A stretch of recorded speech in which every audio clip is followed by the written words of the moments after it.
सबसे पहले बात उन खबरों की जिन पर आज दिन भर हमारी नजर रहने वाली है। कौन कौन सी बड़ी खबरें हैं, यह हम आपको बताएंगे और उससे जुड़ी तमाम अपडेट भी दिन भर हम आपको बताने वाले हैं। तो आपके टीवी स्क्रीन पर वो खबरें आने वाली हैं जिस पर आज दिन भर हमारी नजर रहने वाली है। कौन कौन सी खबरें हैं अब हम आपको बताते हैं। देखिए आपके टीवी स्क्रीन पर आज की 7 बड़ी खबरें, और खबरें कौन कौन सी है। सबसे पहले बात होगी जम्मू कश्मीर में चुनावी रण की। जी आज आखिरी चरण का रण है और आज सबकी नजरें जम्मू कश्मीर के 40 विधानसभा सीटों पर टिकी होंगी। इसके अलावा पलवल में आज प्रधानमंत्री चुनावी रैली को संबोधित करने वाले हैं। पूरे जिले को अलर्ट घोषित किया गया है। वहीं देखिए आतंक के लिए आंसू क्यों, क्योंकि नसरल्लाह की मौत होती है, आतंकवादी की मौत होती है। और आंसू कौन बहा रहा है? आंसू कश्मीर में महबूबा मुफ्ती बहा रही है। इस खबर पर भी अपडेट आपको देंगे। वहीं नेतन्याहू का साफ संदेश भी आपको बताएंगे कि कैसे उन्होंने कह दिया है कि सेना को खुली छूट है, वो जो चाहे वो कर सकती है।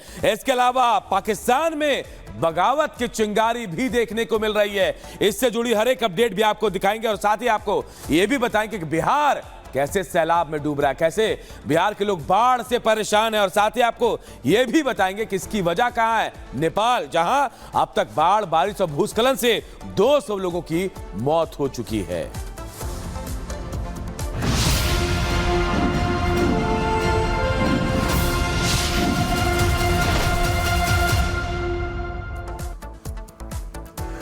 तो चलिए शुरुआत सबसे पहले जम्मू कश्मीर से करेंगे। दरअसल जम्मू कश्मीर के लिए आज का दिन बहुत खास और बहुत अहम है क्योंकि आज तीसरे चरण का चुनाव होना है। सुबह 7 बजे से वोटिंग होगी। 7 जिलों की 40 विधानसभा सीटें, जिन सीटों पर आज मतदान अब से तकरीबन 1 घंटे बाद वोटिंग प्रक्रिया शुरू होगी। ये बड़ी खबर आपको बता दें, 40 सीटों पर 415 प्रत्याशियों की किस्मत दांव पर है। 39,18,000 मतदाता इन प्रत्याशियों की किस्मत का, भाग्य का फैसला करने वाले हैं। जम्मू कश्मीर में आज मतदान का आखिरी दिन है। दांव पर कई वीवीआईपी उम्मीदवारों की किस्मत है। इसी बीच सुबह 7 बजे से शाम 6 बजे तक वोटिंग प्रक्रिया जारी रहेगी। रिपब्लिक भारत भी अपने सभी दर्शकों से अपील करता है कि अगर आप इन 40 विधानसभाओं में रहने वाले हैं तो अपने घर से निकलें। कश्मीर के विकास की नई इबारत लिखने के लिए अपने मत का इस्तेमाल जरूर करें।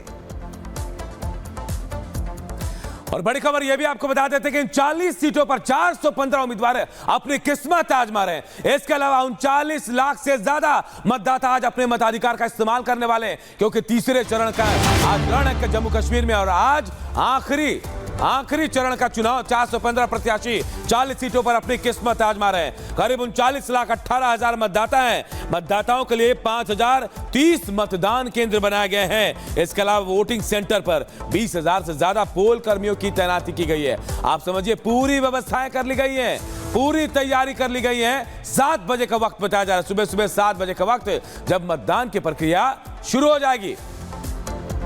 तो देखिए हम आपको बता रहे हैं 415 प्रत्याशी अपनी किस्मत आज आजमाने वाले हैं। और अगर उम्मीदवार मतदाताओं की बात करें तो 39,18,000, जी हाँ 39,18,000 मतदाता जो हैं वो चुनावी मैदान में हैं और वो अपनी किस्मत आजमा रहे हैं। करीब 5,030 मतदान कर्मी बनाए गए हैं। 20,000 मतदान कर्मी आज मतदान कराने वाले हैं।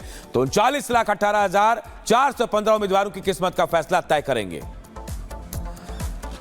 बिल्कुल अनूप, 415 ऐसे प्रत्याशी हैं जिनकी किस्मत इस चुनाव में दांव पर लगी हुई है। लेकिन सबसे बड़ी बात आपको बता दें, इन 415 प्रत्याशियों में से कई वीवीआईपी प्रत्याशी भी मैदान में हैं जिन पर सबकी नजरें टिकी हुई हैं।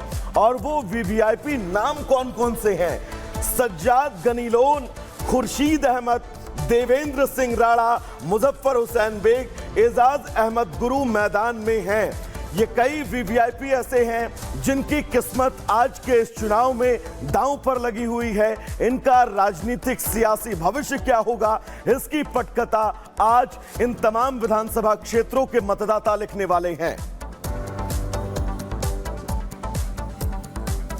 तो जम्मू कश्मीर के लिए आज का दिन बेहद अहम है, क्योंकि धारा 370 लगने के बाद पहली बार विधानसभा चुनाव यहां हो रहे हैं। 40 विधानसभा सीटों पर चुनाव होने वाले हैं। पूरी तैयारियां कर ली गई। सुबह 7 बजे से शाम 6 बजे तक मतदान होना है। लेकिन यह चरण खास क्यों है, यह आपको एक रिपोर्ट के जरिए बताते हैं। देखिए रिपोर्ट।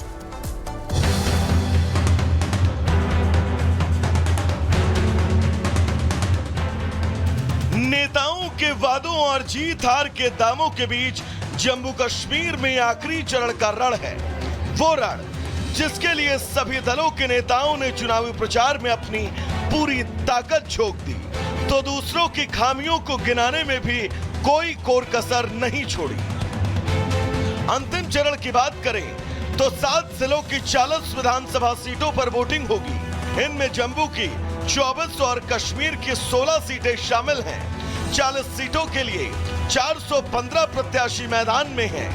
चुनाव आयोग के मुताबिक तीसरे चरण में करीब 39,18,000 मतदाता शामिल हैं। मतदान की निगरानी के लिए 20,000 से ज्यादा पोल कर्मियों की तैनाती की गई है। बीते 2 चरणों की बात करें तो 18 सितंबर को पहले चरण में 61.38% मतदान हुआ। 26 अक्टूबर को दूसरे चरण में 57.31% मतदान।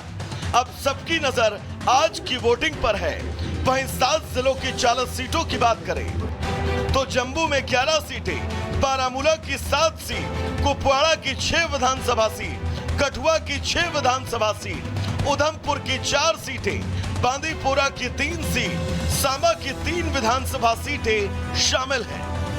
टेरर फ्री और शांतिपूर्ण मतदान सुनिश्चित करने के लिए सभी चुनावी इलाकों में पर्याप्त सुरक्षा व्यवस्था है। सभी मतदान केंद्रों पर वेबकास्टिंग और वाहनों के लिए जीपीएस की व्यवस्था है। जम्मू कश्मीर का ये चुनाव कई मायनों में खास है, जिसमें सबसे अहम अगस्त 2019 में आर्टिकल 370 को निरस्त किए जाने के बाद पहली बार यहां विधानसभा चुनाव हो रहे हैं। आज का कश्मीर बदल चुका है। युवा विकास की बात कर रहा है तो बुजुर्ग पहले के हालातों को याद कर बदलाव को महसूस कर रहे हैं। इस आखिरी चरण के बाद सबकी नजर 8 अक्टूबर पर होगी, जब चुनावी नतीजे सामने होंगे और तभी ये साफ होगा कि 10 साल बाद हुए चुनाव का सिकंदर आखिर कौन बना। Bureau report, Republic Bharat.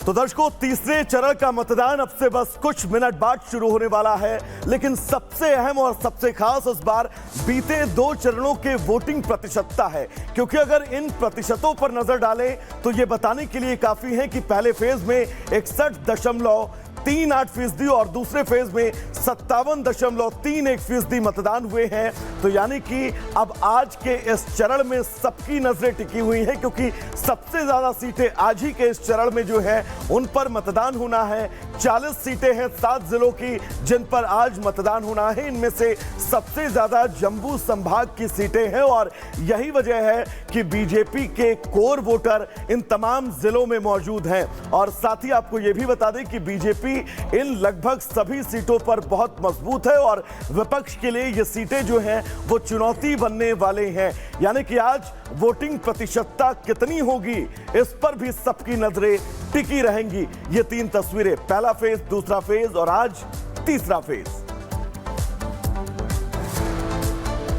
तो तीसरा और आखिरी चरण है जम्मू कश्मीर में चुनाव का और उम्मीदवारों की किस्मत आज ईवीएम में कैद हो गई। लेकिन उम्मीदवार सुबह से तैयारी कर रहे हैं, पूजा पाठ कर रहे हैं। बीजेपी के उम्मीदवार अरविंद गुप्ता क्या कुछ कहना है, सुनाते हैं आपको।